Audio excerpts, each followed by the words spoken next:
সুতরাং বিশ্বনবীকে ভালো বাসতে হলে আমাদের কি করতে হবে? 5 ওয়াক্ত সালাত আদায় করতে হবে। সালাতের যত ইবাদত আছে এই পৃথিবীতে, সকল ইবাদতের মূল হচ্ছে সালাত।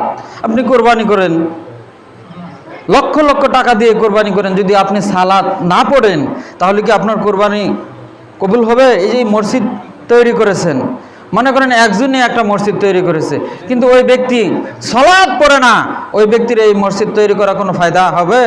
হবে না।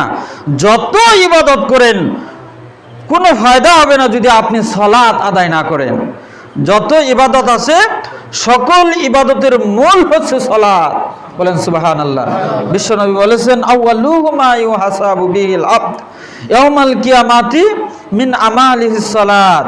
কিয়ামতের মাঠে সর্বপ্রথম বান্দাকে জিজ্ঞাসা করা হবে সালাত